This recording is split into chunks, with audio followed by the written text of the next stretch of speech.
The reality is that we are all flawed human beings. We may have our more noble, praiseworthy moments, but inevitably we will fall on our faces. Even when we seem to be getting our act together, we can depend on the fact that it won't last forever. Throughout my life, especially when I was a youth, I have struggled with the reality that even our most exemplary heroes have days when they become the dons, the doofus. World class athletes, exemplary politicians, there are some outstanding teachers, philanthropists, inspirational speakers, religious leaders, and countless others have their bad days. Sometimes they have really bad days, but don't we all? The reality is that everyone, there are no exceptions to this, will let others down, will blow it some of the time, and when our turn comes, you can bet that those with the greatest desire to lead the lynch mob will be the very ones we were condemning and reality to lynch when it was their turn. As the saying goes, what does around comes around. Sadly, many leaders have had to learn this lesson the hard way. Richard Snyder, former CEO of Simon and Schuster, is a case in point. His leadership was commonly described as a reign of fear and intimidation. When Newsweek interviewed his employees, they found he was loathed as a boss. Words used to describe his leadership included intimidation, fear, erratic, demanding, and imperious. Reportedly, he was prone to firing employees he rode with on an elevator. Many employees got the message and declined to enter an elevator with him. Neither liked it that way. When Viacom acquired Paramount, the parent company of Simon and Schuster, Snyder ended up being fired by Frank Biondi Jr., president of Viacom, because of his leadership style and the impact it was having on his employees. What goes around comes around indeed. Another negative result that can be created by too much judging is that problems are driven underground. No one wants to be a messenger bearing bad news to a judgmental leader. Remember the limousine service van driver I talked about in the chapter Stones Under Glass? He was well aware of this problem. After describing his organization's punitive control system, he gave me a short lecture on the problems with American businesses. He pointed out the right hand doesn't know what the left hand is doing. Management and workers don't work together. Often a problem will continue for weeks in US companies because workers don't tell management about it. Why should they if they think management is just out to screw them?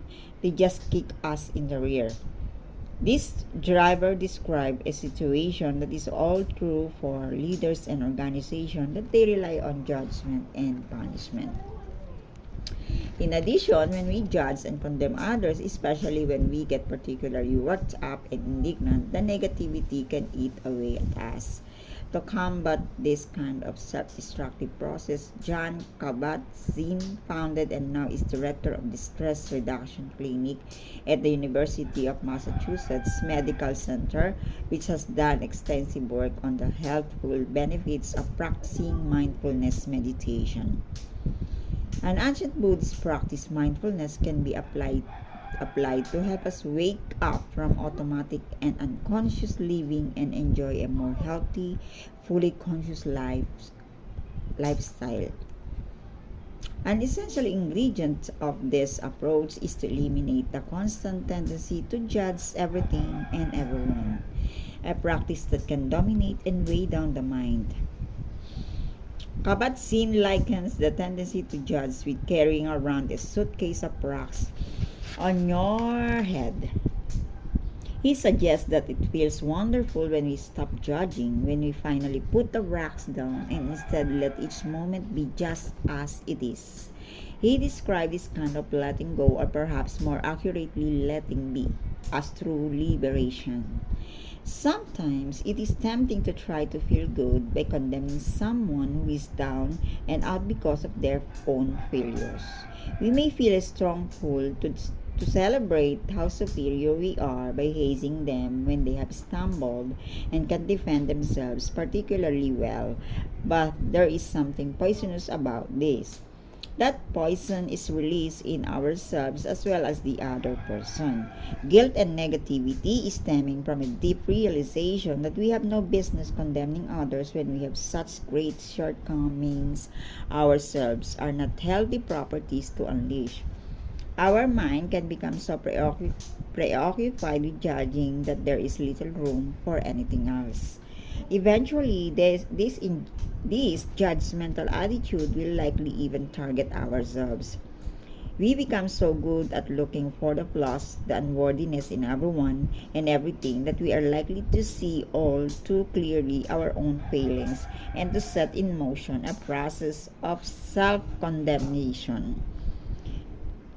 When the habit of judging and condemning is well developed, we have indeed established a mindless, self-defeating mental world in which to live, in which the harm we do to ourselves is at least as great as that we heap upon others. Remember that Jesus also pointed out the benefits of forgiving instead of judging or condemning. Perhaps there is no better way to win loyal support than to forgive someone, and ironically, this is especially true when they deserve our forgiveness the least. Of course, Jesus is not arguing that we should forgive in order to get something in return, but we will receive a great deal if we do it sincerely. He is describing a natural process. We are human too, and consequently, we need a wide margin of tolerance and forgiveness ourselves. Forgive others, and you will receive forgiveness. Give to others, and you will give in a large amount. In fact, in huge, running over measure, Jesus says. Interestingly, popular prescription offered by a number of self-help authors and speakers, Zig Ziglar, for example, is that we should try to help people get what they need if we want to get what we need. This message is very consistent with the key part of the passage from Luke 6.